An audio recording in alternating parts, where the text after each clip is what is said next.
In the heart of Paris, where the Seine glistens beneath the city's golden lights, a quiet storm was brewing. A boy born into comfort but never content with comfort. A mind restless, searching for meaning in a world obsessed with appearances. He would become the architect of desire, the master of luxury, the man who would redefine what it means to want. But before the world knew his name, before the headlines, before the billions, there was only Bernard. A child with a dream, a vision that seemed impossible even to those closest to him. He was not born a king, but he would build an empire. He was not handed a crown, but he would forge one from ambition, steel, and relentless will. In a world where elegance is currency and taste is power, he would become the richest man alive. But the path was never straight. It twisted through heartbreak, betrayal, and the kind of failure that breaks most men. He would be doubted, dismissed, and nearly destroyed. But he would rise. He would rise above the noise, above the critics, above the limits of imagination. This is not just a story of business. This is a story of obsession, of reinvention, of the price of greatness. This is the story of Bernard Arnault, and it begins, as all legends do, with a single, impossible dream. Bernard Jean-Etienne Arnault was born on March 5, 1949, in Roubaix, a small industrial city in northern France. His father, Jean Arnault, was an engineer, a man of logic and precision who ran a successful construction company. His mother, Marie-Joseph Savinel, was a woman of taste, a lover of music and art who filled their home with beauty. From the very beginning, Bernard lived in the space between two worlds, the world of numbers and the world of dreams. He was a quiet child, observant, always watching, always listening. He learned early that the world does not reward the loudest voice, but the sharpest mind. He watched his father build, brick by brick, a business that provided for their family. He watched his mother curate piece by piece, a life that was more than survival, it was style. In the evenings, as the sun set over Roubaix, Bernard would sit by the window, lost in thought. He wondered what it meant to create something that lasted. He wondered what it meant to leave a mark on the world. His parents encouraged him, but they did not spoil him. They taught him the value of hard work, the importance of discipline, the necessity of sacrifice. But they also taught him to dream. His mother would take him to Paris, to the great museums, to the opera, to the grand boulevards where the world's finest shops sparkled in the night.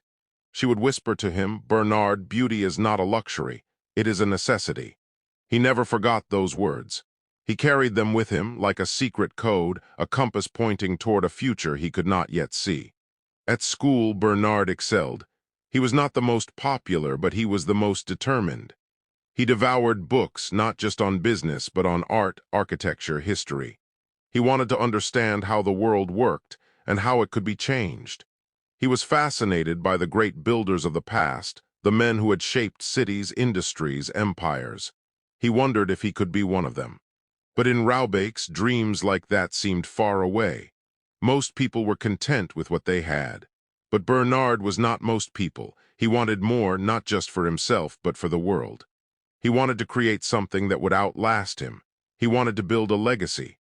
As a teenager, Bernard's ambition only grew.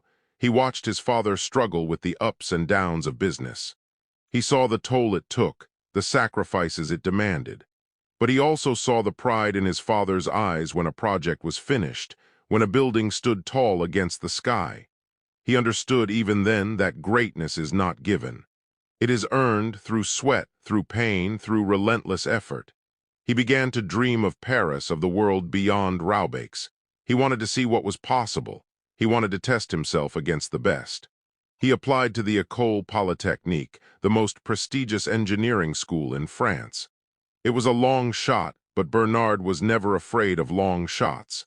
He studied day and night, pushing himself to the limit. He knew that this was his chance. When the acceptance letter arrived, he felt a surge of pride, but also fear. He was leaving behind everything he knew. He was stepping into the unknown, but he was ready. He was hungry.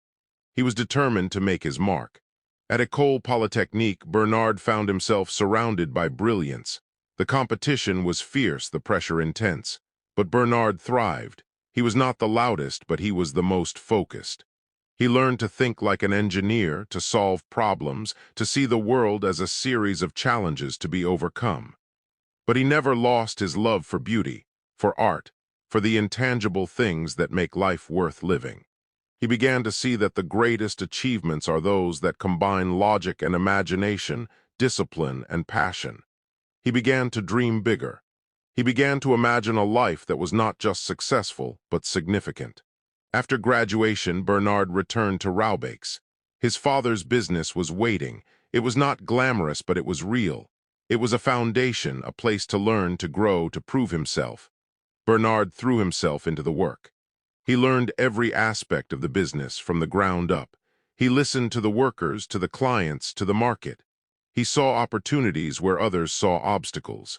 He began to think about how the business could evolve, how it could become something more. But change is never easy. His father was cautious, traditional, wary of risk. Bernard was impatient, restless, eager to innovate. There were arguments, disagreements, moments of doubt, but Bernard persisted. He knew that the world was changing, and that those who did not adapt would be left behind. He convinced his father to take a chance, to invest in new ideas, new markets, new possibilities. It was a gamble. But Bernard was never afraid of risk. He believed in himself. He believed in the future. As the years passed, Bernard's vision grew clearer. He saw that the world was moving toward luxury, toward quality, toward experiences that transcended the ordinary. He saw that people wanted more than just products. They wanted meaning, identity, status. He began to dream of building something that would capture the imagination of the world. He began to dream of Paris, of the great houses of fashion, of the legends of luxury. He began to dream of an empire, but dreams are only the beginning. The world does not give its treasures easily. Bernard would have to fight for every inch. He would have to prove himself again and again. He would have to face rejection, failure, and heartbreak. But he was ready. He was hungry. He was unstoppable. But what Bernard faced next would test him in ways he could never have imagined. The world of business is not a playground. It is a battlefield. And Bernard Arnault was about to step onto the front lines. After years of learning the ropes in his father's construction company, Bernard saw an opportunity. France was changing. The old industries were fading. The future belonged to those who could adapt, who could see beyond the horizon. Bernard convinced his father to sell the construction division and focus on real estate. It was a bold move, a risky move, but Bernard believed in the power of reinvention. He believed that the only way to survive was to evolve. The transition was not easy. There were setbacks, disappointments, moments of doubt. The market was unpredictable, the competition fierce. Bernard worked day and night, pushing himself to the limit. He refused to give up. He refused to fail, but the world does not reward effort alone. It rewards results. And for a time, the results were slow to come. Bernard faced rejection after rejection. Banks were skeptical. Clients were cautious. The old guard looked down on him, dismissing him as a dreamer, a risk-taker, a fool. But Bernard was not deterred. He knew that every no brought him closer to a yes. He knew that every failure was a lesson, a stepping stone, a necessary part of the journey. He began to study the world of luxury, the world of fashion, the world of dreams. He saw that the greatest fortunes were built not on necessity, but on desire. He saw that people would pay anything for beauty, for status, for the feeling of being special. He began to imagine a new kind of business, a business that would combine art and commerce, passion and profit. But the path was not clear. The risks were enormous. The stakes were higher than ever. Bernard's family was supportive but worried. They saw the toll the business was taking on him. They saw the sleepless nights, the endless meetings, the constant pressure. They wondered if it was worth it. They wondered if he was chasing a dream that could never be caught. But Bernard could not stop. He was driven by something deeper than ambition. He was driven by a need to prove himself, to show the world and himself that he was capable of greatness. He was driven by a vision that would not let him rest. He began to travel, to see the world beyond France. He visited New York, London, Milan. He studied the great brands, the great designers, the great entrepreneurs. He saw that the world was hungry for luxury, for meaning, for stories that transcended the ordinary. He saw that the future belonged to those who could create desire, who could turn dreams into reality. But turning dreams into reality is never easy. It requires sacrifice, discipline, and an unbreakable will. Bernard faced setback after setback. Deals fell through, partners backed out, opportunities slipped away. But he refused to give up. He refused to let go of his dream. He began to look for a way in, a way to break into the world of luxury, the world of legends. He knew it would not be easy. He knew it would require everything he had. But he was ready. He was hungry. He was unstoppable. But just as Bernard began to find his footing, a storm was brewing that would threaten to destroy everything he had built. The storm arrived not with thunder, but with silence. A silence that crept into Bernard's life, into his business, into his dreams.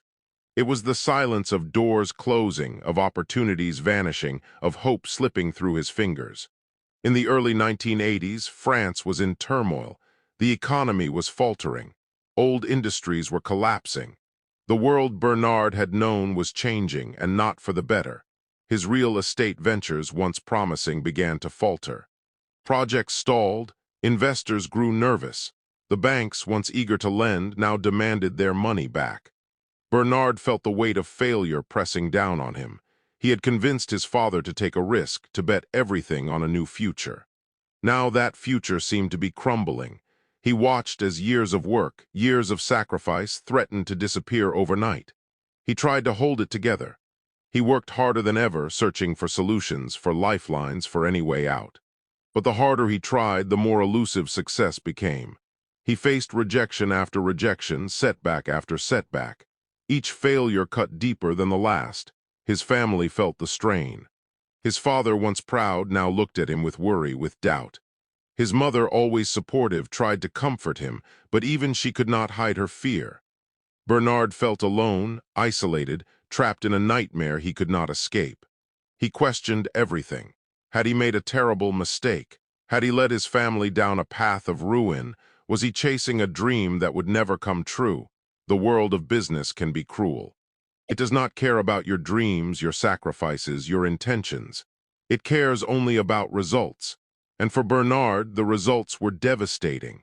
He watched as competitors thrived while he struggled. He saw others succeed where he had failed.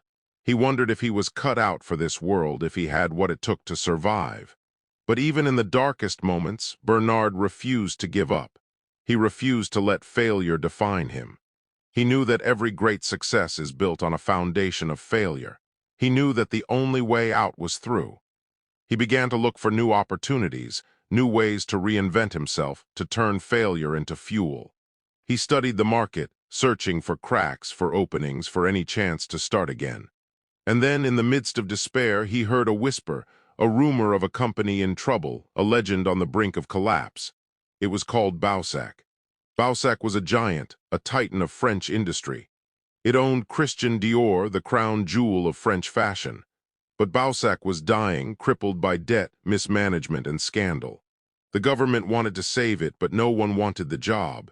No one except Bernard. He saw what others could not. He saw not a dying company, but a sleeping giant. He saw not a burden, but an opportunity. But the risks were enormous. The price of failure would be total ruin. His advisors warned him to stay away.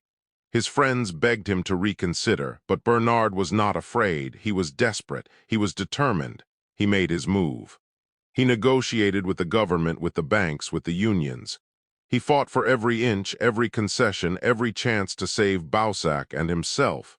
It was a brutal battle. The press mocked him. The politicians doubted him. The world watched, waiting for him to fail. But Bernard refused to back down. He poured everything he had into the fight. He risked his reputation, his fortune, his future. And then, against all odds, he won. He took control of Boussac. He saved Christian Dior. He proved the world wrong, but victory came at a price. The battle had left him scarred, exhausted, changed. He had lost friends, made enemies, sacrificed more than he ever imagined. He had tasted failure and survived. But the world was not done testing him. What Bernard faced next would push him to the very edge and nearly break him forever. Success is a double-edged sword. It brings glory, but it also brings enemies. It brings wealth, but it also brings isolation. After the Boussac takeover, Bernard was hailed as a savior by some, a villain by others. He had saved Christian Dior, but he had also made hard choices, layoffs, restructurings, painful cuts. He was accused of being ruthless, cold, heartless. The press turned on him. The unions protested. Old friends became bitter rivals. Bernard felt the weight of the world pressing down on him. He had achieved the impossible, but at what cost? He began to question himself, to doubt his own motives, his own vision. Was he building something beautiful or just chasing power? Was he creating a legacy or just feeding his own ego? The nights grew longer, the days more difficult. He felt alone, misunderstood, trapped in a world that seemed determined to destroy him. He tried to find solace in his family, in his children, in the small moments of joy that still remained. But even there, the shadows lingered. He watched as competitors circled, waiting for him to stumble. He saw the envy in their eyes, the hunger for his downfall. He felt the pressure mounting, the expectations growing. He began to lose sleep, to lose hope, to lose himself. He wondered if it was all worth it. He wondered if he should walk away. But deep down, Bernard knew that greatness is not measured by how you handle success, but by how you survive failure. He knew that the darkest moments are the crucible in which legends are forged. He knew that he could not give up, not now, not ever. He dug deep, searching for the strength to carry on. He remembered his mother's words. Beauty is not a luxury, it is a necessity. He remembered his father's example. Greatness is earned, not given. He remembered the boy from Roubaix, dreaming of a life that mattered. He refused to let that boy down. He refused to let the world win. He made a decision that would change everything. He would not be broken, he would rise. But the moment that would define Bernard's destiny was still to come, a moment of clarity, of courage, of transformation. It happened in a single, quiet moment. Bernard was alone in his office, the city of Paris spread out before him, the lights twinkling in the night. He looked at the empire he had built, the companies, the brands, the people who depended on him. He saw the pain, the struggle, the sacrifice, but he also saw the possibility. He realized that he had been fighting not just for himself, but for something greater. He was fighting for beauty, for excellence, for the belief that the world could be more than ordinary. He was fighting for the dream that had driven him since he was a boy. In that moment, Bernard made a choice. He would not be defined by his failures, by his critics, by his fears. He would be defined by his vision, by his courage, by his relentless pursuit of greatness. He would build not just a company, but a legacy. He would create not just wealth, but wonder. He would turn his pain into power, his scars into strength. He would rise.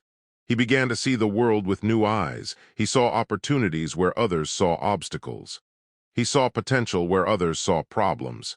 He saw the future, not as something to be feared, but as something to be created. He began to rebuild, to reinvent, to reimagine what was possible. He reached out to new partners, new allies, new sources of inspiration. He invested in talent, in creativity, in innovation. He took risks, bold risks, risks that others called crazy. But Bernard was no longer afraid. He had faced the darkness and survived. He was ready to lead. He was ready to conquer. He was ready to rise. But the world was about to witness a transformation unlike anything it had ever seen, the rise of an empire that would change the face of luxury forever. The world of luxury is a world of legends. It is a world where names are whispered with reverence, where history and innovation dance together in the glow of golden chandeliers. It is a world that does not welcome outsiders. But Bernard Arnault was no ordinary outsider. He was a force of nature, a storm in a tailored suit, a visionary with the heart of a poet and the mind of a general. After the turning point, Bernard moved with a new sense of purpose. He was no longer content to survive, he was determined to conquer. He set his sights on the greatest prize of all, LVMH. LVMH, Moet Hennessy, Louis Vuitton was the crown jewel of French luxury. It was a constellation of brands, each with its own story, its own magic, its own legacy. But beneath the surface, LVMH was in turmoil. Infighting, mismanagement, and complacency had left the company vulnerable. The world saw a fortress. Bernard saw a door. He began to buy shares quietly, methodically, like a chess master setting up the endgame. He studied the board, learned the players, anticipated every move. He built alliances, forged partnerships, and waited for the perfect moment to strike. The battle for LVMH was fierce. It was a war of words, of wills, of strategy and nerve. Rivals tried to block him, to outmaneuver him, to destroy him. The press called him a raider, a barbarian at the gates. But Bernard was undeterred. He knew that greatness is never given, it is taken. He fought with everything he had. He risked his fortune, his reputation, his future. He faced betrayal, sabotage, and relentless opposition. But he never wavered, he never blinked, he never backed down. And then, in a moment that would become legend, Bernard seized control of LVMH. He became the king of luxury, the master of a universe that had once seemed untouchable. But victory was only the beginning. Bernard knew that an empire is not built on conquest alone. It is built on vision, on discipline, on the relentless pursuit of excellence. He set out to transform LVMH from the inside out. He demanded the best from everyone: designers, artisans, executives, dreamers. He invested in creativity, in innovation, in the magic that makes luxury eternal. He protected the heritage of each brand, but he also pushed them to evolve, to reach new heights, to capture new hearts. He traveled the world, meeting with artists, craftsmen, and visionaries. He listened, he learned, he inspired. He became not just a leader, but a legend. The results were extraordinary. Under Bernard's leadership, LVMH soared. Louis Vuitton became the most valuable luxury brand in the world. Dior, once on the brink of extinction, became a symbol of elegance and power. Moet and Chandon, Hennessy, Fendi, Givenchy, Bulgari, Sephora, the list grew, each brand shining brighter under Bernard's watchful eye. But the rise was not without sacrifice. Bernard worked tirelessly, often at the expense of his own health, his own happiness. He missed birthdays, anniversaries, moments that can never be reclaimed.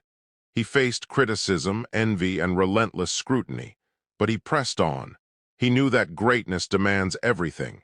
He knew that the world does not remember those who quit. He knew that the only way to honor his dream was to give it everything he had. He built a team of extraordinary talent, men and women who shared his vision, his passion, his drive. He empowered them, challenged them, inspired them to reach for the impossible. He created a culture of excellence, a culture where only the best would do. He demanded perfection, but he also rewarded it. He celebrated creativity, innovation, and the courage to take risks. He turned LVMH into a family united by a shared dream, a shared destiny. And as the empire grew, so did Bernard's legend. He became a symbol of what is possible when vision meets discipline, when passion meets perseverance. He became the architect of desire, the master of luxury, the man who redefined what it means to want. But even as he reached new heights, Bernard never forgot where he came from. He remembered the boy from Roubaix, dreaming by the window, longing for a life that mattered. He remembered the lessons of his parents, the value of hard work, the importance of beauty, the necessity of sacrifice. He remembered the pain, the failures, the moments when it all seemed lost, and he used that memory as fuel. He used it to push himself, to inspire his team, to remind the world that greatness is not a gift, it is a choice.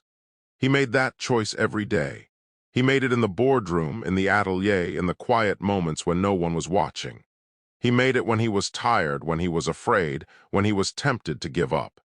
He made it because he knew that the world needs dreamers who do. He made it because he believed that beauty is not a luxury, it is a necessity. He made it because he knew that the only way to change the world is to dare to be different.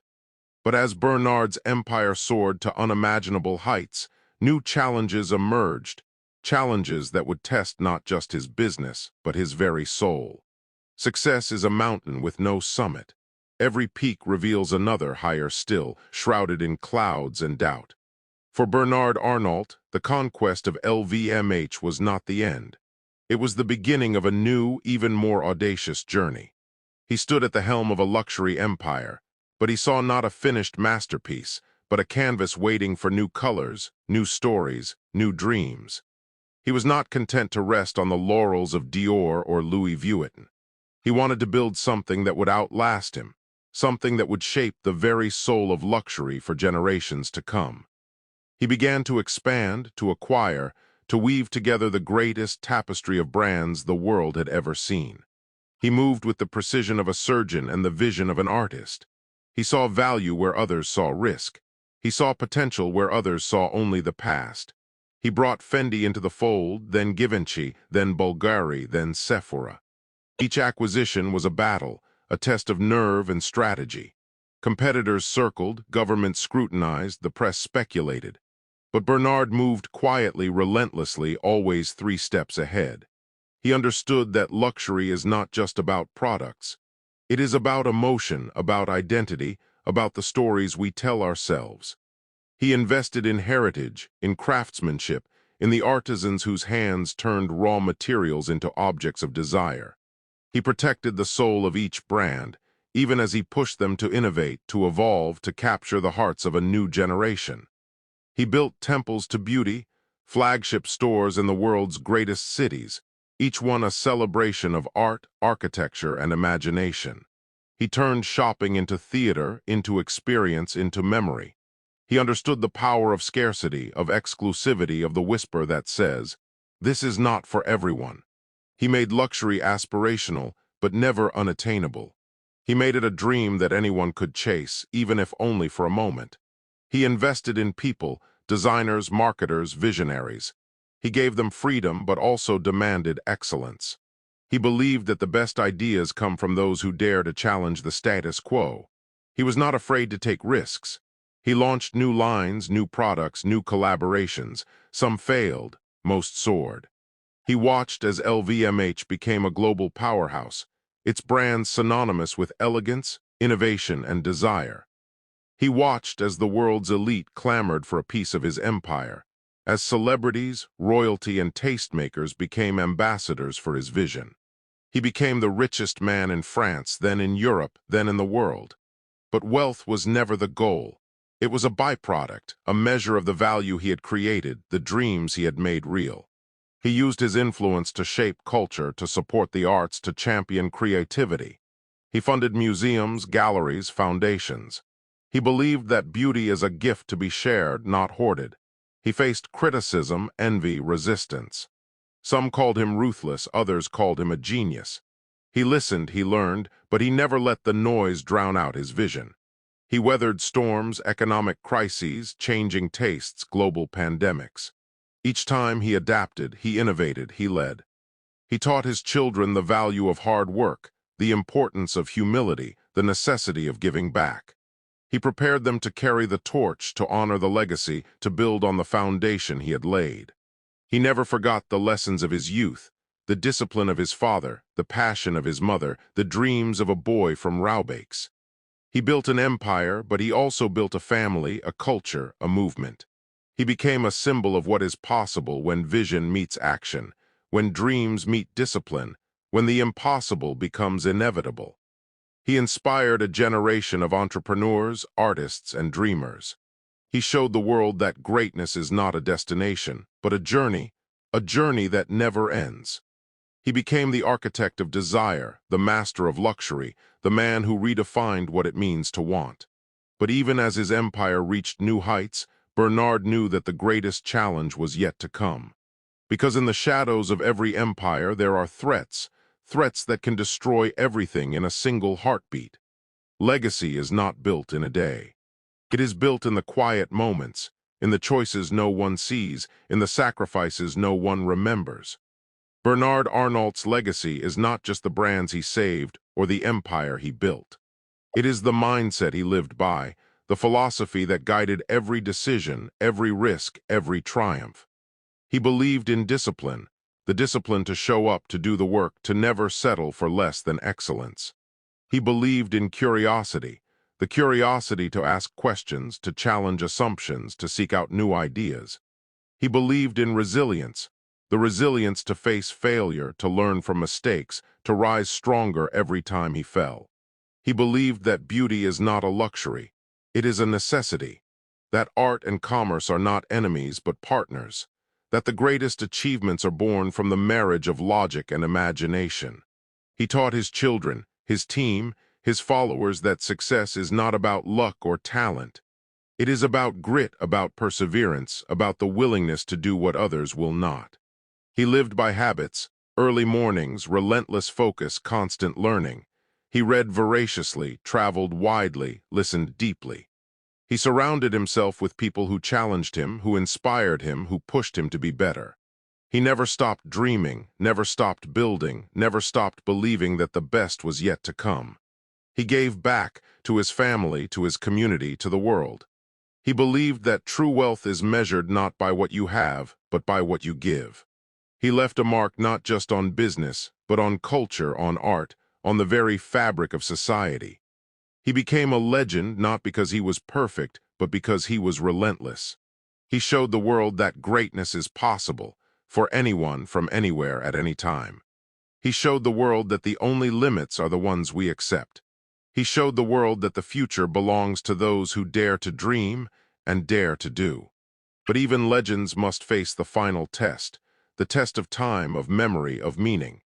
In the end, Bernard Arnault's story is not just about business. It is about the power of vision, the courage of conviction, the beauty of dreams made real. It is about rising from failure, from doubt, from darkness. It is about building something that lasts, something that matters, something that inspires. It is about the boy from Roubaix who dared to dream and never stopped. It is about the man who turned pain into power, scars into strength, setbacks into stepping stones. It is about the leader who demanded the best, who gave his all, who left nothing on the table. It is about the father who taught his children to work hard, to stay humble, to give back. It is about the legend who showed the world that greatness is not a gift, it is a choice. So when you doubt yourself, when you face failure, when the world tells you it cannot be done, remember Bernard Arnault. Remember that every empire begins with a